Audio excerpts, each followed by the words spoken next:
네, 그 세션 시작하겠습니다. 예, 네, 여러분 반갑습니다. 저는 국가안보전략연구원 안보전략연구실장을 맡고 있는 이성훈이라고 합니다. 아, Hello everyone, I am honored to serve as a moderator. So today is the 19th of September and I know that in Panmunjom there is an event being held today. Personally, I've been engaged in defense related issues, so I am very grateful for this organizers to be joined by a lot of experts here today. So now the current Lee Jae-myung administration has been launched and it's been almost 3 months and a half. But so far, the direction for the national defense or guidelines have been missing until now. So that's why defense ministries as well as like international experts are now considering a lot, and we're getting a lot of confusion in designing our policies regarding our defense policies here. I don't know if the officials from the INSS is here with us today, but I really hope we can get some policies drafted as soon as possible. And today is designed for that, for us to discuss the national defense initiatives and also to talk about how we should deal with various security issues that we are facing and to think about what kind of tasks that we should deal with. And that will be the agenda that we will be discussing today. And therefore, we have invited our experts on this field. You will recognize them. They are all from our major defense-related institutions and the government agencies, including like Korean National Diplomatic Academy, the Sejong Institute, and also the Korean National Defense University. But there is one announcement before we go on. This discussion will not focus on but we will talk about the direction mostly today. So to expand your horizon, maybe we will be able to have a look at the keywords like this. First is the national defense strategy. Second is coexistence and dialogue. Third is the national interest and building trust. And number five, maybe we can talk about how we can build trust. So these will be the keywords for this discussion session, and we only have about 1 hour, and it's really short time. So I think I'll try to be brief as possible, and each panelist, please stick with 7 minutes of presentation time. And what I would like to ask you is that right now it's really peaceful here, but I don't want to break this peace by exceeding our time. So please refrain from that. Please check your time and be on schedule. And I didn't introduce you guys, right? Oh, that was the most important part. I should have introduced you. So today we are joined by Mr. Kim Han-kwon from the Korean National Diplomatic Academy, and also Principal Fellow Choi Yun-jung from the Sejong Institute. And next, Research Fellow Jang Chorun from the Korea Institute for National Unification. And we're also joined by Professor Son Han-byul, as well as the Chief Jeon Kyung-ju, from the Korean Peninsula Security Research Division, and Professor Son Han-byul, the Korea National Defense University. Now, let me hand over the microphone to Mr. Kim. Thank you.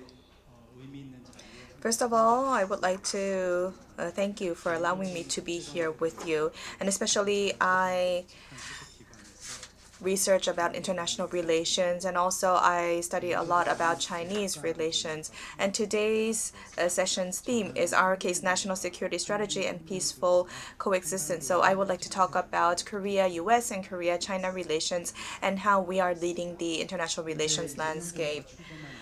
And so, since the new administration has been launched in 2025, and the administration has stated that the fundamental framework of South Korea's foreign policy is to promote the development of ROK-China relations based on a strong ROK-US alliance.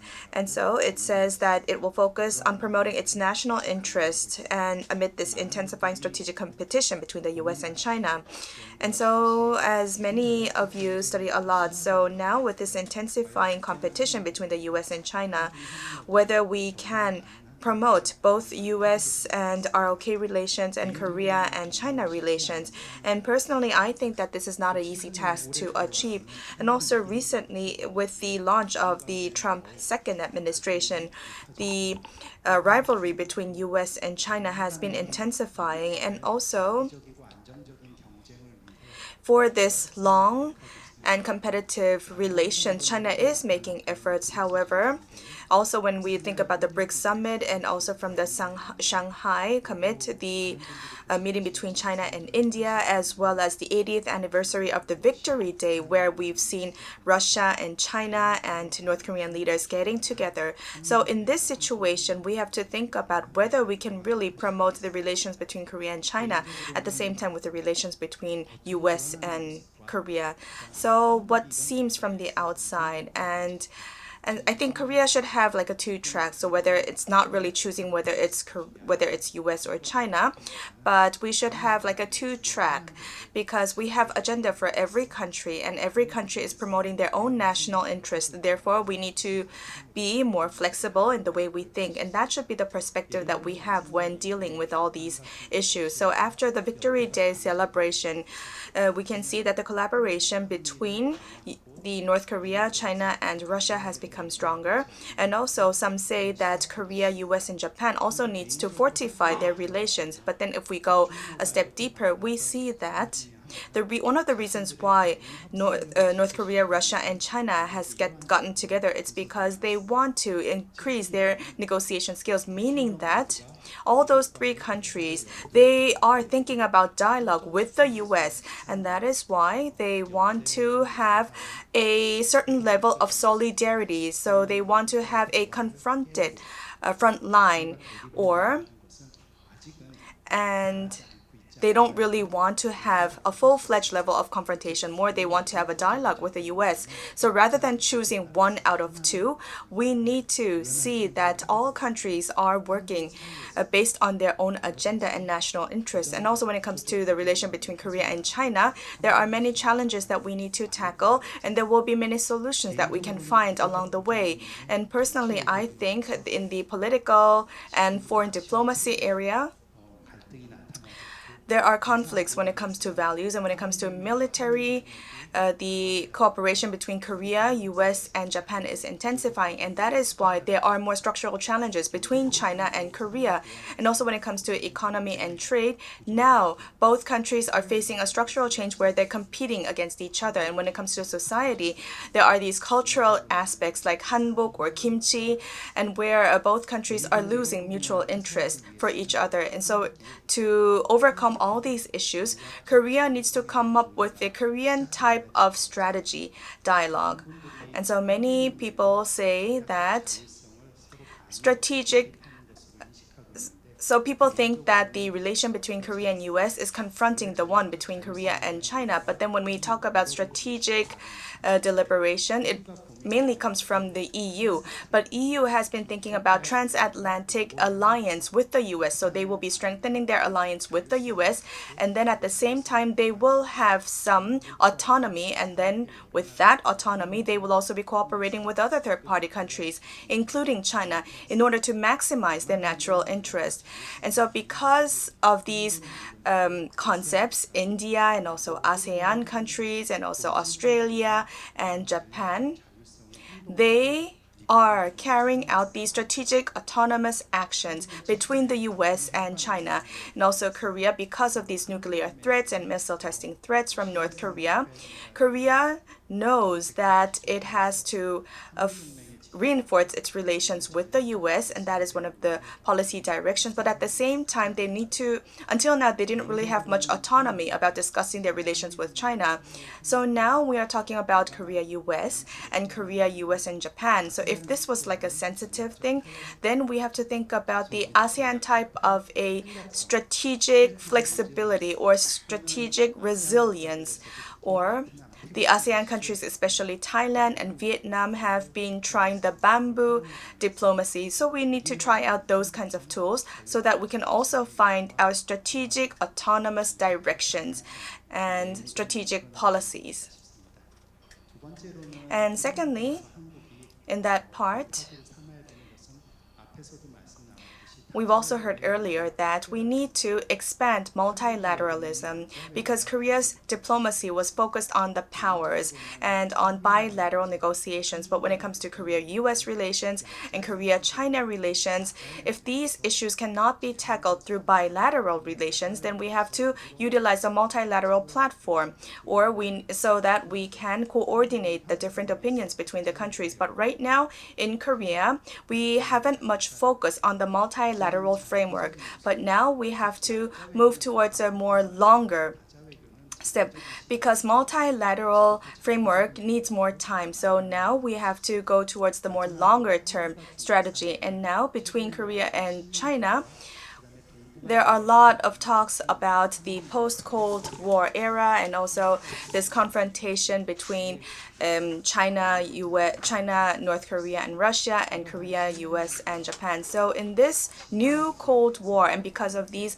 bloc politics, and in order to alleviate all these tensions, the cooperation between Korea and China and also the relations between Korea, US, and Japan should all be maintained. So in order to alleviate any tensions on the peninsula, there needs to be cooperation done at the same time between Korea, China, and then Korea, US, and Japan.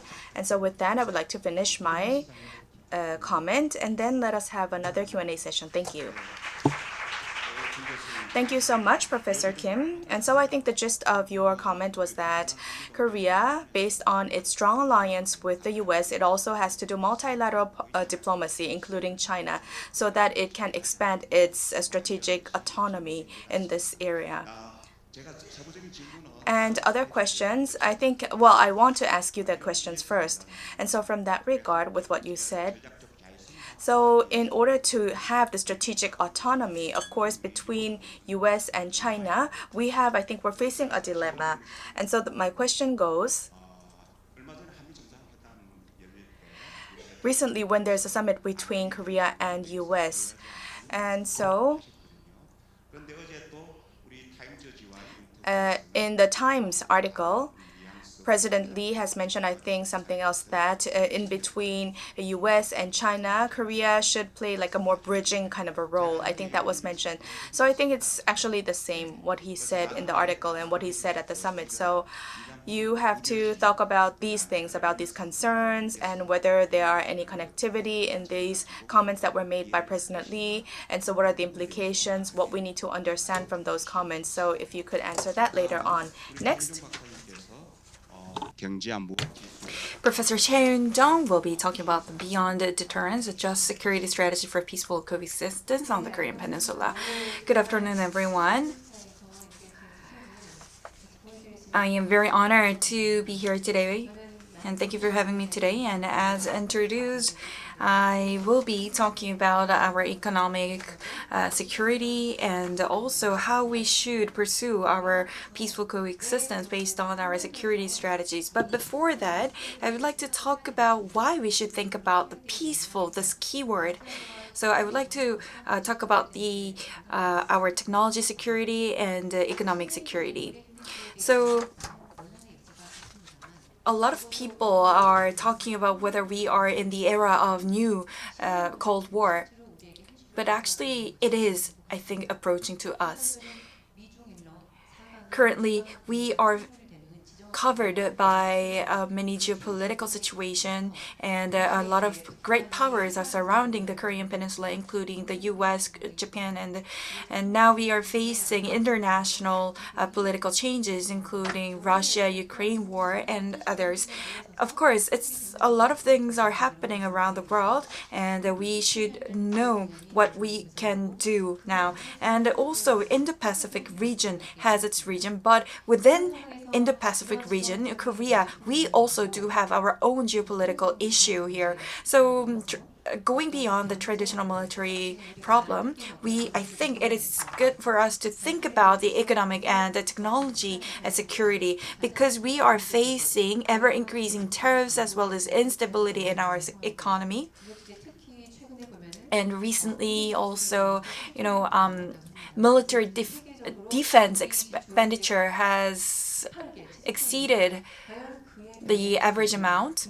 So we will have to do a military control as well, and also rebuild the trust with our neighboring countries. So we are seeing a lot of problems are increasing even more, and the countries around the world that can be that can take responsibility for that issues are now missing. And while we are facing various challenges, we are at the center of that geopolitical issue at the moment. So I think it is important for us to think about, rather than thinking about like control and like sanctions, but I think it would be better for us to think about long-lasting peace and building trust for one another. At the moment, I think peaceful approach is essential for the Korean Peninsula. Well, military deterrence, you must be very well aware of this. And what I think is important right now is something that we can do right now, and that is, I would say, economic and technological security. So I think I've mentioned a little earlier, we often see from the news that we are getting pressured economically. We have become one of largest economies in the world recently, but we are getting pressured at the same time, because a lot of countries around the world are feeling actually pressured by our development. And another thing that I would like to mention is our technology. We went through first, second, and third industrial revolution, and now we're at the era of the fourth industrial revolution. And thanks to our technology and dedication of our citizens, we were able to achieve a lot in terms of our technology. But technology transfer is also becoming one of our issues that we should tackle, and a lot of uncertainties are facing us. So this security issue and the technology issue are becoming one of our challenges these days, and we are dependent on other countries as well. But thanks to our partnering countries, we were able to make a lot of progress in terms of our security, economy and technology. But we should really think about how we should pursue our future. Especially these days, we are facing a lot of challenges internally, including the multicultural families and other things. So against this backdrop on the Korean Peninsula, how we can improve the current situation. The most important thing is non-military deterrence. And what I would like to suggest today is to restore economic and technological capabilities, and therefore I would say integrated deterrence. Plus, the plus means we need to have comprehensive measure. So plus is related to like the one that I've mentioned earlier today, trust building or regularizing our meetings. So trust and institutionalizing trust would be very important. And for that, supply chain, data, and financial part, all these needs to have trust And also we need to create a network where we can share our information as well as our strategies. And for this, we need partner. And therefore, not only our neighboring countries, including China and Japan, but also smaller countries, I think they will be also able to help us a lot. So we will have to expand our cooperation to more regions and more countries. And another thing that I would like to mention is the food security, which is relatively has low a non-politically sensitive, but that is also very important issue.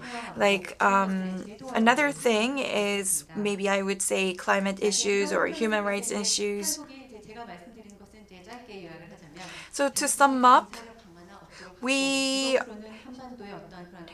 military capabilities, improving that will not allow us to bring peace back on the Korean Peninsula, but instead of focusing on the military capabilities, I think it will be crucial for us to build trust and also economic security, technology security, and also we need to be inclusive. And if we can have more inclusive security strategies, then it will be more helpful than strengthening our military capabilities. It sounds a little abstractive, but I think these will be the keywords that will be contributing to the peace on the Korean Peninsula. And that's it for my presentation. 네, 최 박사님. 감사합니다. Thank you very much, Ms. Choi. So I think you understood everything, but to summarize her representation, so she emphasized the importance of economy and technology security rather than improving military capabilities. So rather than military deterrence, maybe we can pay more attention to our economic shocks and technological rivalries, and that would be more helpful. That was her point. And I would like to ask a question in that perspective. So climate change and other issues like food security, that was included on your presentation. What could be a specific measures? Could you please share with us? And you can give us the answer at the panel discussion session. Next, Dr. Chang Chorun. Right.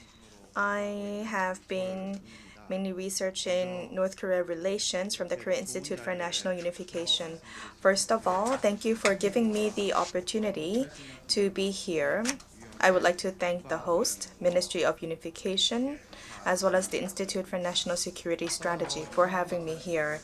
And so Professor Lee has introduced me and said that I am here representing the Korean Institute for National Unification. But what I'm saying from now on is not the representative opinion of the National Unification Institute, but it is just my personal opinion. So that just makes sure you don't misunderstand. And so, yes, I usually study about North Korea. I also belong to the Institute for National Unification. So it's mostly about North Korea issues, and especially military security related issues. I've been focusing mainly on those aspects. And so today I would like to talk about the Lee Jae-myung administration's new policy in inter-Korean relations. And that's what I prepared for today. After the launch of Lee Jae-myung administration, there wasn't really like a handover committee, but there was the National Affairs Committee doing activities for 2 months, and then 123 items were selected as the main agenda of the Lee Jae-myung administration. And so what I'm trying to talk about now is from that agenda. And a couple of days ago, the Korean government has confirmed and announced the 123 agenda items, and I believe that you are aware of those items, and it's basically the same what I've written here. And so the national vision of Lee Jae-myung administration is a nation where the people are the owners, and a Republic of Korea where everyone is happy. And then among the 5 major national goals, defense, unification, foreign affairs goal is the national interest-centered diplomacy and security. And when it comes to diplomacy strategy and unification strategy, the administration has relevant details. And also the unification ministry as well as the foreign affairs ministry has 5 national goals each. So in total, it will be 15 national goals. And so when it comes to North Korea or inter-Korean relations, I have written down a couple of details about those agendas. So the most important thing would be building an elite military force in order to contain North Korea, and also not only building our elite military force, but also to be able to deter North Korea based on the strong alliance between Korea and US. And so it's mostly, as well as the North Korean unification strategy is a Korean peninsula of peaceful coexistence and prosperity, and also to promote reconciliation between the two Koreas. And then when it comes to the foreign affairs strategy, it's mostly about pragmatic diplomacy toward the world. And so when it comes to North Korean related issues, it's about resolving the North Korean nuclear issue and establishing a peace regime on the Korean peninsula.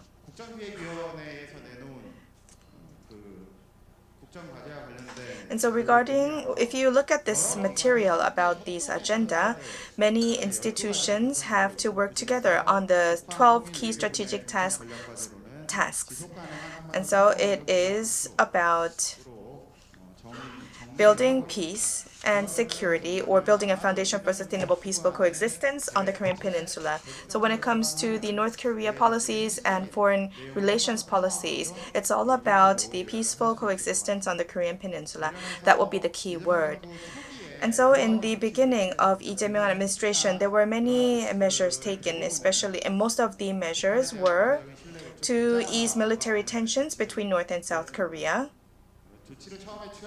And so one of the first actions were taken, but then people were also wondering whether North Korea would respond to those measures. But then we actually saw that North Korea swiftly responded to those actions done by the Lee Jae-myung administration. So some people thought that the future might look rosy.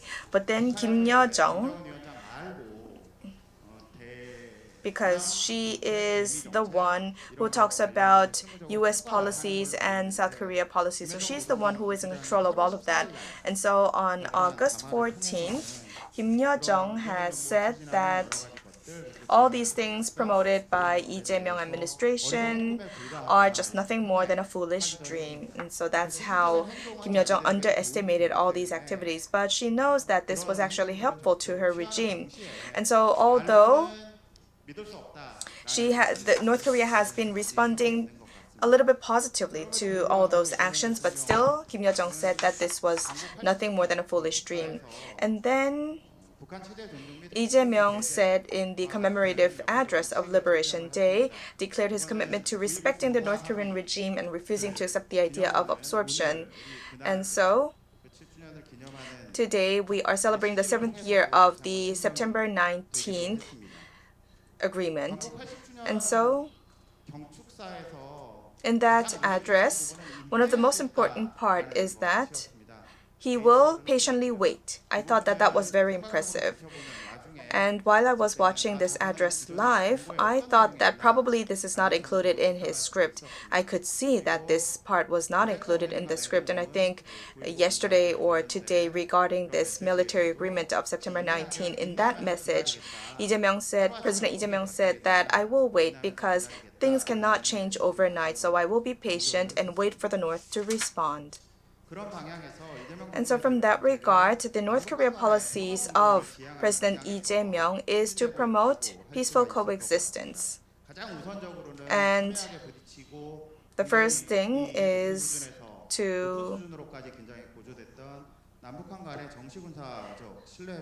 alleviate the military tensions and restore political and military trust between South and North Korea. And after that, can we talk about the foundation for peaceful coexistence and joint development between the two Koreas? So that would be the steps. And so there will be two hurdles, as you all know. The first is the how we can solve the nuclear issues of North Korea. If we cannot resolve those issues, then the international sanctions will be kept for North Korea, and then exchange and cooperation will be affected by those sanctions. And the other hurdle is that at the end of 2023, North Korea declared its South Korea policy, saying that the relations between the two hostile belligerents. And so we have to think about this part, and depending on that, the fate of the Korean Peninsula can be decided. And the things that I would like to also say will be later on discussed with the questions. Thank you.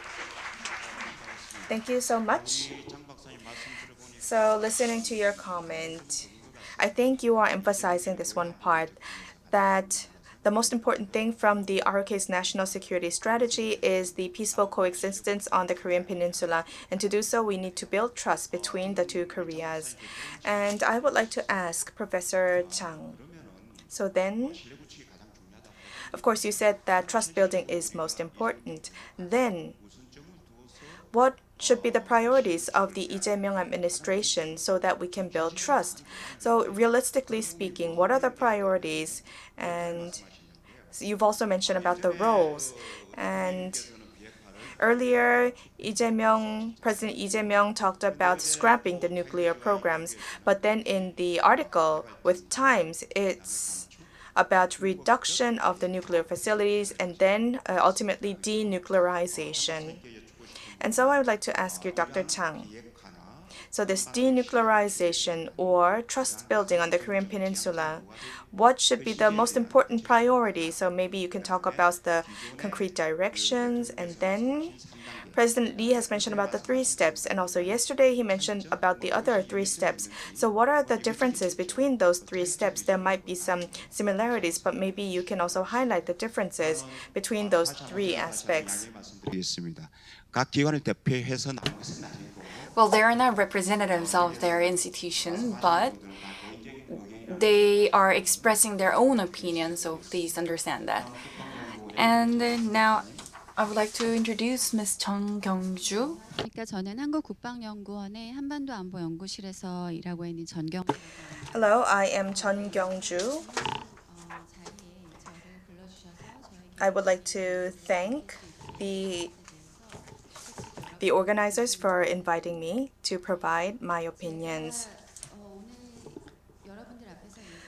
So today I would like to talk about the national security strategy toward the world and peace on the Korean Peninsula. And then as part of that, how can we deal with the peace on the Korean Peninsula?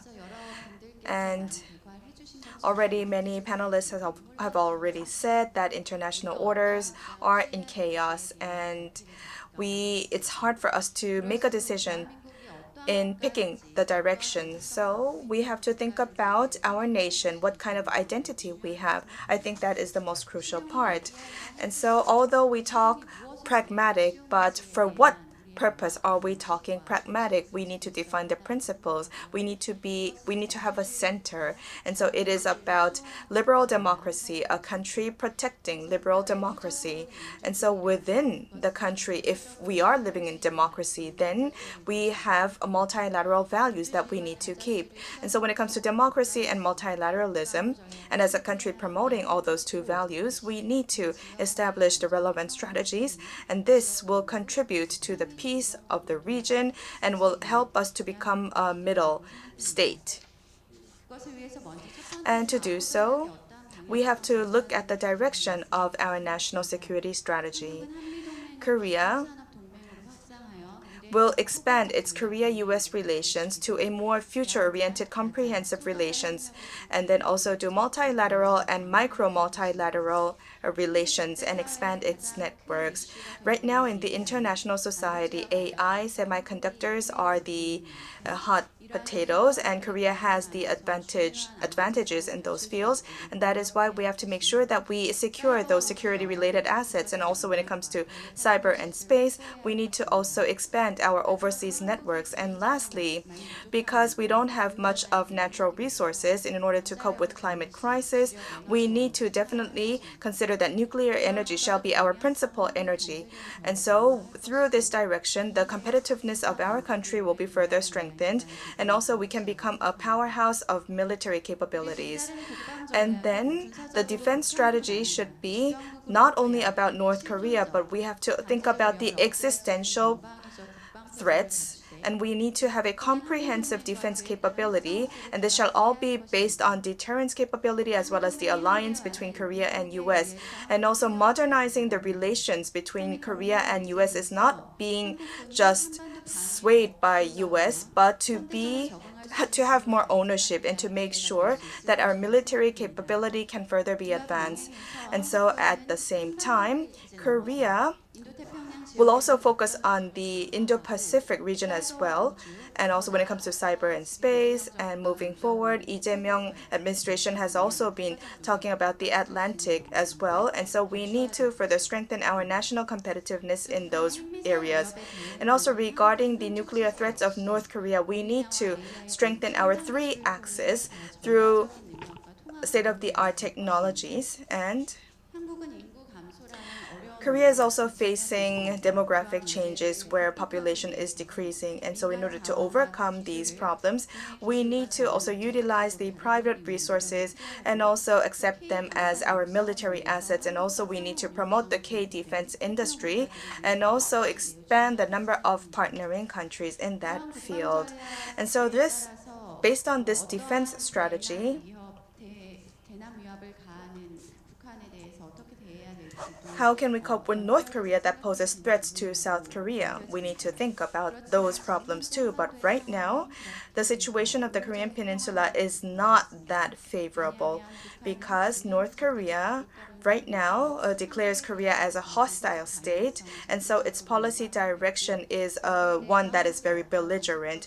And so although South Korea might have any policy directions, it is hard that we can get any responses from North Korea.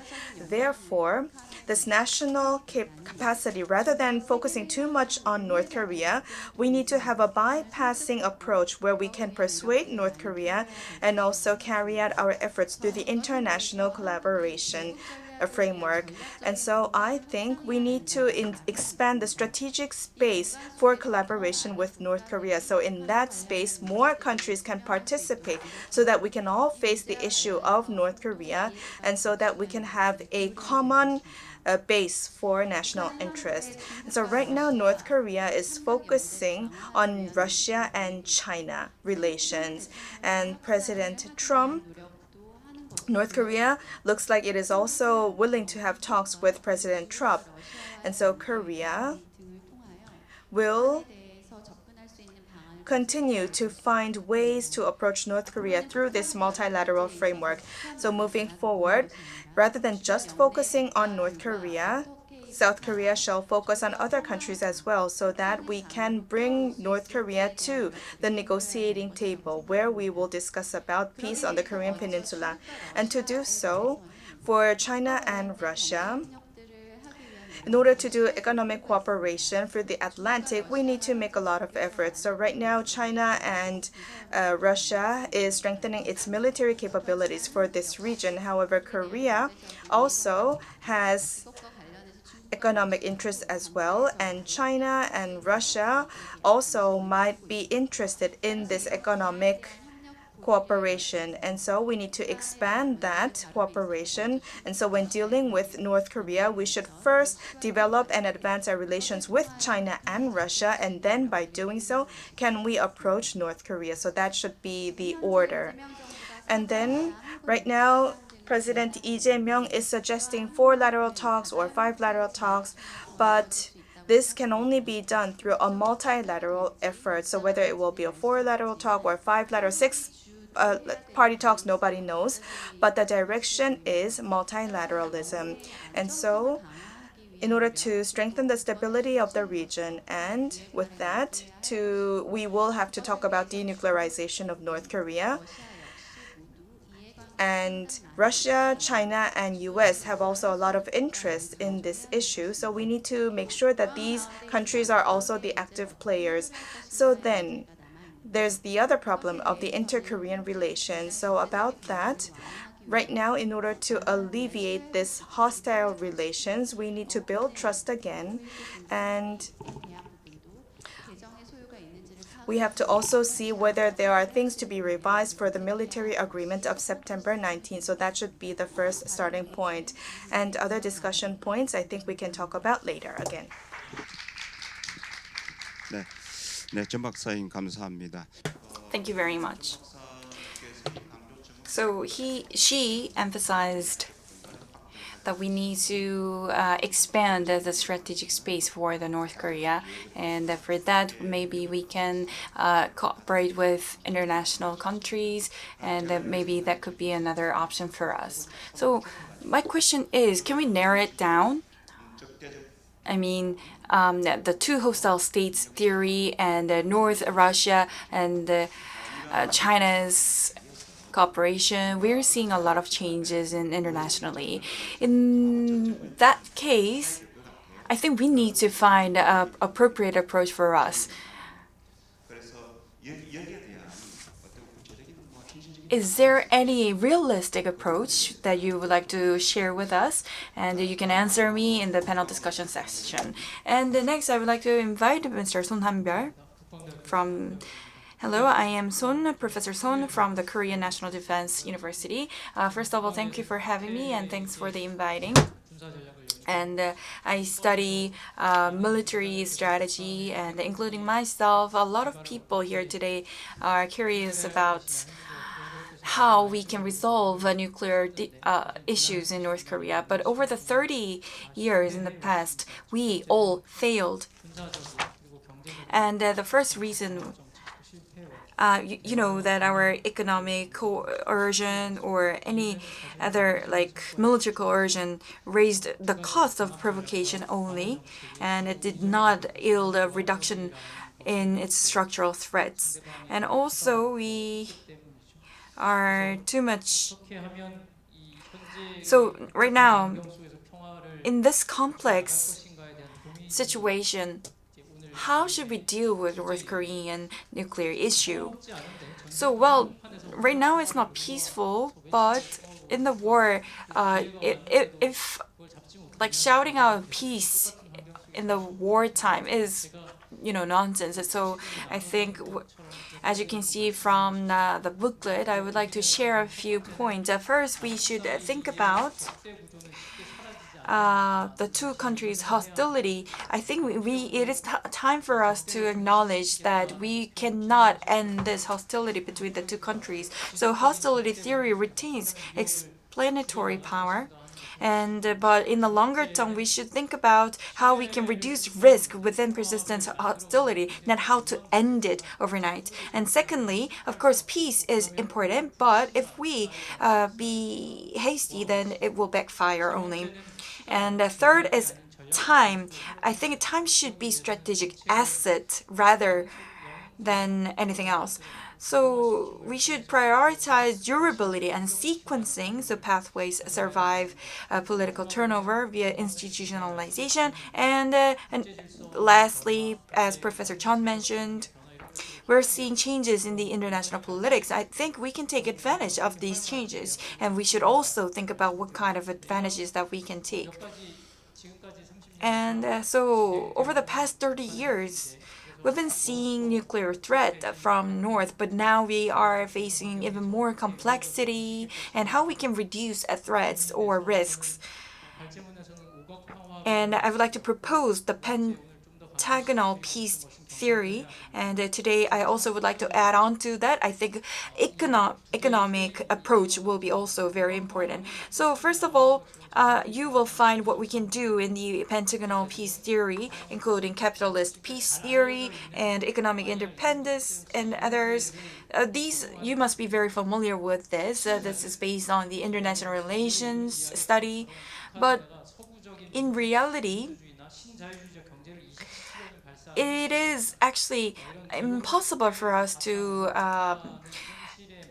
force North Korea to think about or to adopt democratic peace theory. So what we have to do is to let them understand and let them know about these theories.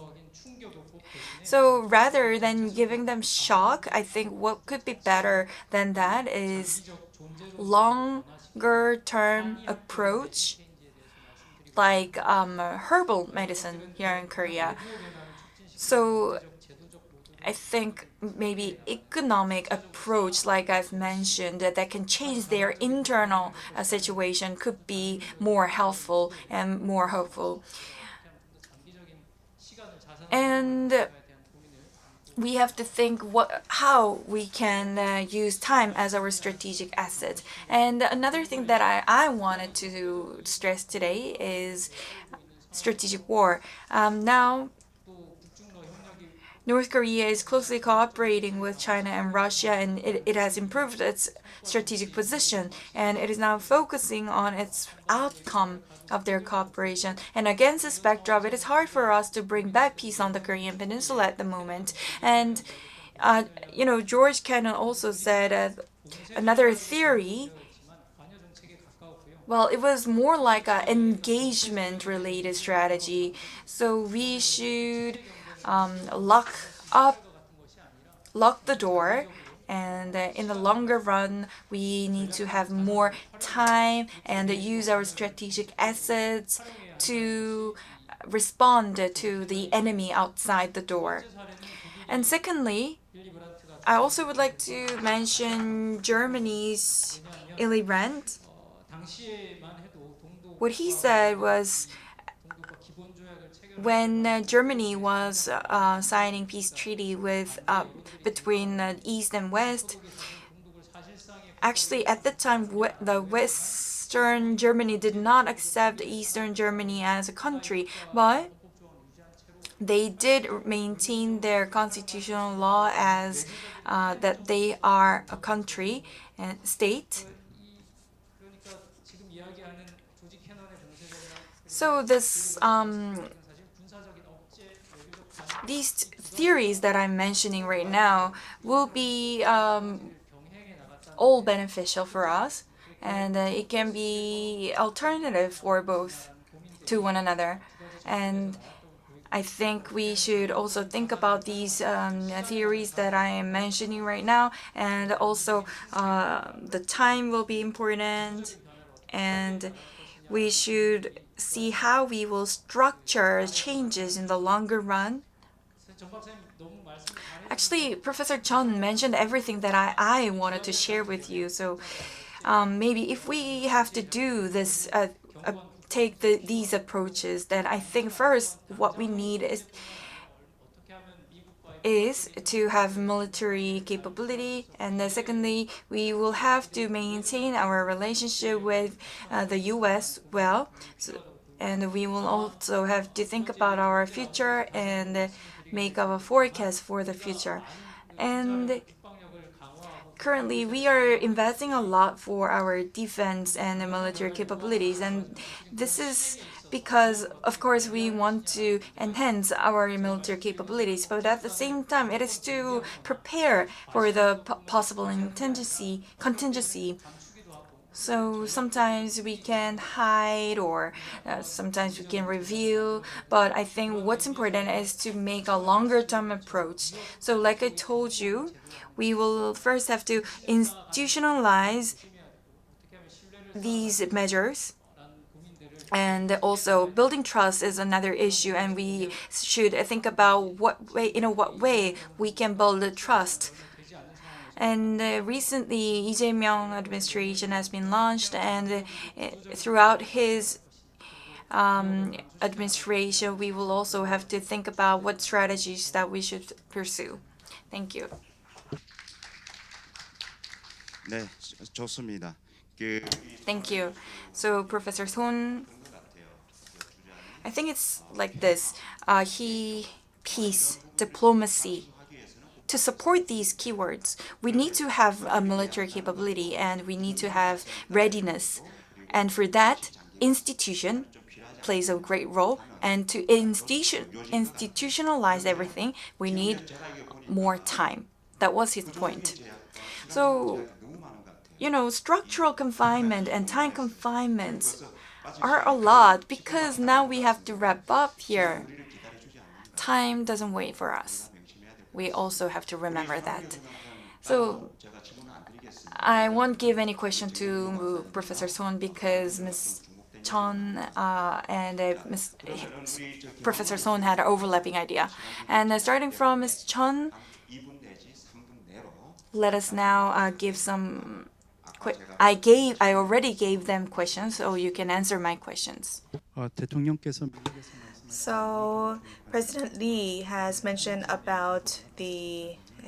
something in the US when he went for the summit. And so he said that it's not that he chose a country over another one, but it's that he will be playing a bridging role. And so in Korea, there were many interpretations about this comment. It's because in this rivalry between US and China, it's because it was more like a decision kind of a thing. And so with this rivalry between US and China, and also this bloc politics is intensifying within Korea, and that is why these internal political aspects are also being applied to the external foreign policy. So I think we need to be more flexible when we talk about the comments of President Lee. Of course, when we think about the external and internal situation, right now there is the liberal democracy situation and also the North Korea related policy. So yes, there are policy priorities. However, it is to maximize the national interest of Korea, and also we have to think about the geopolitical situation and also the cultural exchange, that we cannot give up our relations with China as well. And so yes, based on this policy priorities, we have to adjust our foreign policies. And personally, to do so, what is important is to understand the strategic autonomy. And so personally, I think that we should not misunderstand strategic autonomy, because it's not just about military and security, but there's also economy and diplomacy. So when we think about the cases in Europe, after the war in Ukraine, the military autonomy has decreased, but the social and cultural autonomy has increased. And so all the countries are thinking about economy and trade when it comes to strategic autonomy in this rivalry between US and China. And then also, China says that Korea should have more strategic autonomy, but it is about strengthening its own power. And what China is saying is to be neutral between US and China. And so there will be interpretations that we need to adjust, and so that we can carry out the right and exact policy towards those two countries. Right, detailed measures were questioned. So before I start, President Lee Jae-myung also mentioned about being patient. I think I should say we should have proactive patience. Like Professor Son mentioned, we take active action, but we should not wait for a short-term response, but we should wait for the longer-term response. So I think that will be important. And during my presentation, I also mentioned non-political measures such as climate issues and food security issues and other things. But actually, for these, we already do have tools for that, like TCC or private-led institutions or other things, and also multilateral platform and others as well. And there are a lot of government-led or public-led institutions that can be used as a platform. And I think Karma Complex tourism sites could be also another example that we can talk about. So I think there could be a lot of options that we did not think of. There could be a lot of creative options. But if that to not to overlap with others and not to disappoint us. I think first what we need to do is to raise transparency before coming up with more measures, and for that we need institutions and the systems, and for that I would say trust building is the first priority, and based on the trust we built, we will be able to make a system or institution that will allow us to move forward. That is it. 네, 장철훈입니다. Yes, I'm Chang Chol-un. The moderator has asked two questions. 첫 번째는 The first thing is about, 관계를 이제 전환하기 위해서 in order to transform the inter-Korean relations, what is the first step that we can take? 개인적으로는 Personally thinking, 계속 지속적으로 the government is always saying this, but we need to resume talks between the two Koreas. So when we say dialogue, it doesn't necessarily mean the communication between the two governments. It could be private institutions talking with the North Korean regime and having direct contact. That would also be included as a dialogue.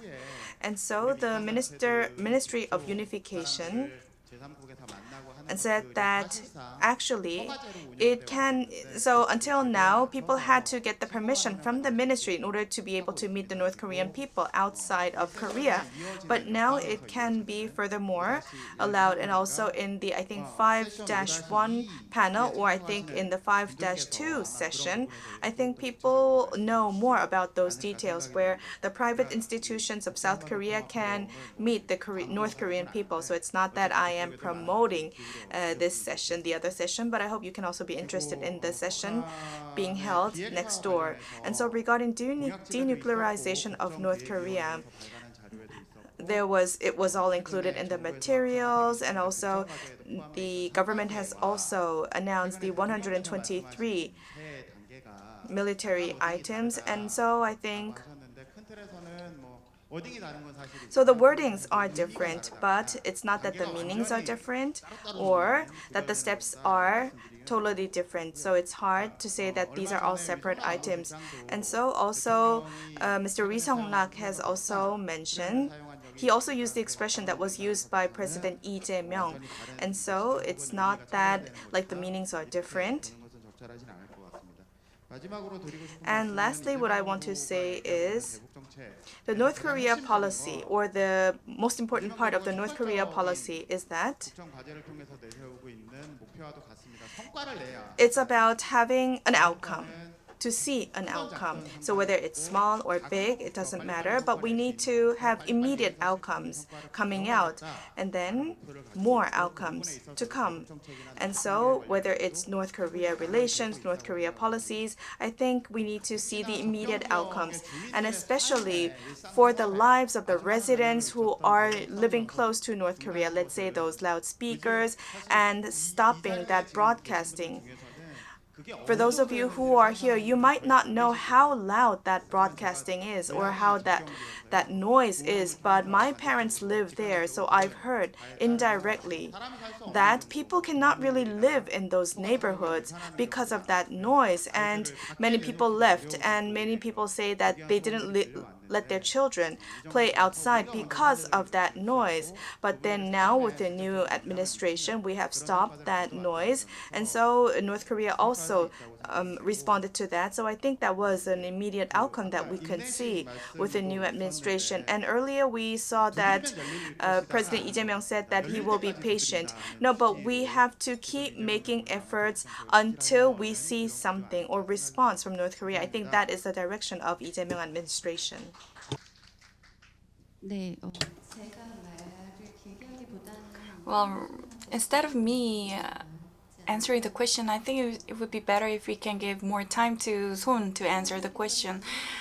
So the question was about what kind of other approach we can take. I think in order for us to make an indirect approach, I think we need to diversify our approaches. So regarding North Korean issue, pursuing in North Korean policies, I think the best way is to increase the number of countries that will be on our side. So we should find more like-minded countries. And also, we need to build a trust. That is the most important thing. And in the international community, they need to see South Korea as a country that can pursue multilateralism, and they need to perceive Korea as a democratic country. And in that perspective, they need to trust South Korea.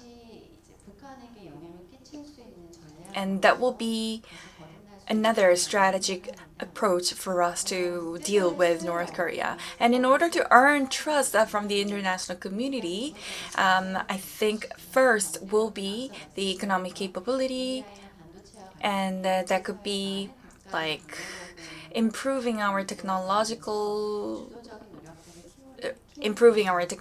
like AI and semiconductor. And regarding military readiness, we've been carrying out various projects with other countries as well, and we had some sense of but with countries that we are partnering with,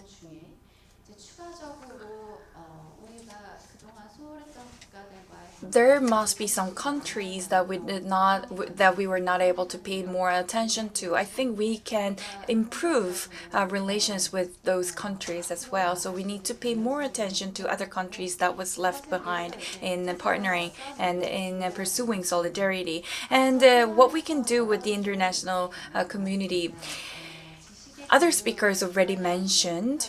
I think North Korea must be very thirsty about technology transfer. So I think we can work closely with international institutions.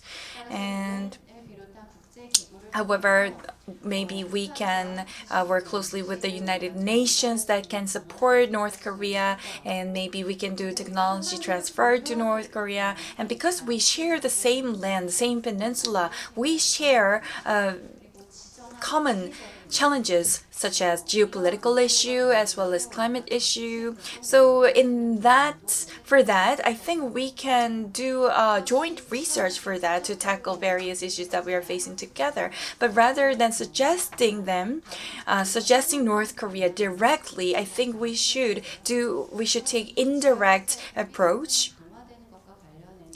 And regarding the military tension,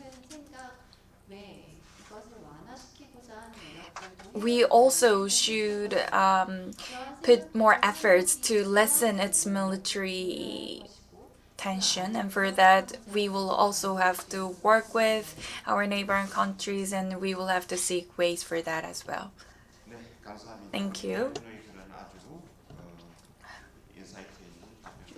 Thank you very much for your insightful answers. Well, I didn't give question to Mr. Son, and that is because our ultimate goal of this session is to talk about national security strategy. So that was the most important thing, but Professor Son knows it already very well, and he is now carrying out various studies and research on that. So I would like to ask you, President Lee Jae-myung's national strategy, let's say, there could be more than one, 3 or 4 or more than that. For example, Moon administration had strategies like bringing long-lasting peace on the Korean peninsula and contributing to the world peace and others, and etc. And then for Lee Jae-myung administration, what should be his priority? Could you please tell us about, you can maybe share about two tasks that Lee Jae-myung administration will be pursuing, and among them, what could be the priorities? And also, another thing is that what could be our other strategy in pursuing peace on the Korean peninsula? Well, that was too difficult question. So, regarding Lee Jae-myung administration's national strategy, I think all of you must be very curious, but I would like to briefly mention about its direction. As many of us are aware, we are in a complex situation because geopolitical issue, everything is here overlapping here in Korea. So now the current situation, we need to first adapt to the current situation and then environment. And secondly, in this new environment, we need to have our own capability to make our own strategies. Like Professor Chon said, it is about collaborating with the international community. But if we don't have capability to cooperate with other countries, they will never work with us. So I think it is important for us to accumulate our capabilities. And if we can adapt to this new environment and if we can improve our capabilities, then it will allow us to move forward and to cooperate with the international community. And that will allow us to make peace on the Korean Peninsula, because peace in the Northeast Asian region starts from the Korean Peninsula. So I think we should have the power, or we should have the capability to reshape the current environment. And in that sense, and I would like to add on to that, actually, it is important to do the risk management in the short term and longer term. Actually, there is no need for North Korea to provoke us or attack us. So in the meantime, we will have to get ready. And today, it's a very important day, September 19th. And for the security and national defense, today is a very meaningful day. So what we should consider today is we already have a roadmap that was already conducted in the European countries. So, but the reason why we were not able to conduct these roadmap that was already experienced in the European countries was because we don't have confidence yet. We're not confident. So we first need to improve the risk management, and in the longer term, we need to have more strategies. 남았네요. 우리 So we have 3 minutes left. So maybe we can get. So let us get one more question. So a simple one. So President Lee, before going to New York for the UN General Meeting, thank you so much for holding this meaningful event. And in order for us to become peacemakers, after US established UN, US became the first maker or first country. And so focusing on UN, all international issues will have to be handled. And if President Lee plays a key role as a peacemaker, then I think these relations between Korea, US, Japan, and North Korea, Russia, and China shall be one that is based on the recommendations of UN. And so in 1991, and this is why those decisions were made in 1991. And North Korea says that it respects UN. And so I think something good can come out of this UN General Meeting. And yes, one more comment or question. Hello, thank you so much for all the interesting presentations. I am from Turkey, and I studied international relations, and right now I am studying Korean studies at the university. And so I'm studying about Korea's strategic autonomy. And so I would like to ask my questions to both of you. So while maintaining its alliance with US, Korea is also trying to pursue strategic autonomy with its relations with China. So then I would like to know what could be the risk in terms of these strategic directions. So that's a very good question. Thank you so much. There might be some misunderstanding, but thank you so much.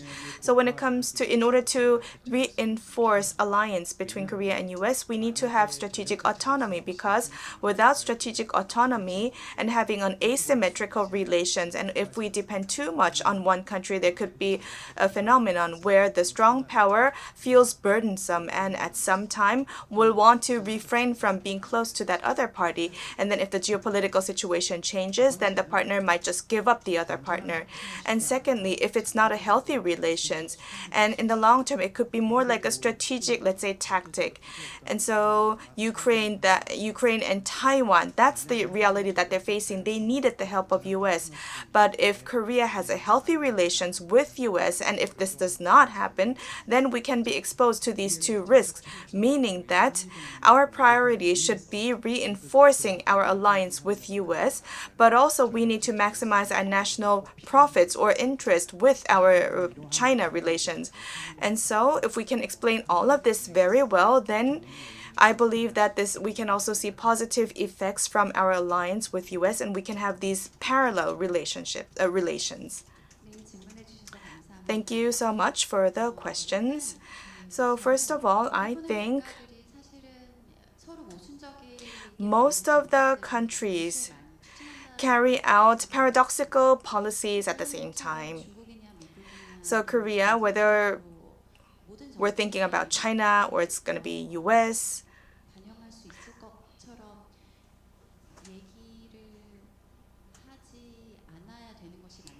so I don't think we should have that kind of a rhetoric. And other countries might have some policies that are about cooperating with China or US. Same goes for Japan, same goes for Europe. Every country is in that situation. That is why Korea also, I think, and as others already said, so I think we should not have this binary mindset.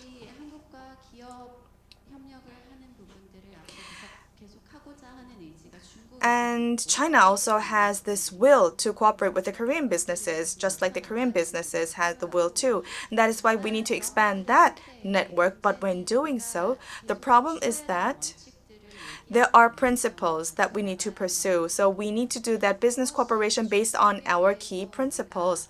And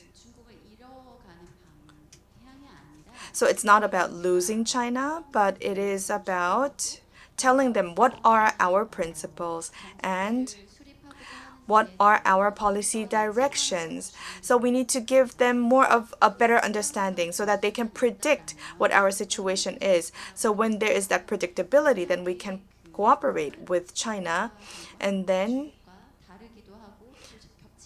there could be some overlapping pool with China and with US, but it's not that we have to pick only one. Well, that was really, truly wonderful presentation and a very good question. So for about remaining 2 minutes, I'll wrap up. So today we are talking about the coexistence on the Korean Peninsula, and for the peaceful coexistence, I would like to suggest we need to have a framework that is more systematic and institutionalized, because we need to think what could be the driving force in pursuing the coexistence on the Korean Peninsula. What I think is, first, the driving force will be the trust between the two countries, two Koreas, and secondly, could be the approaches that we will take, and the third is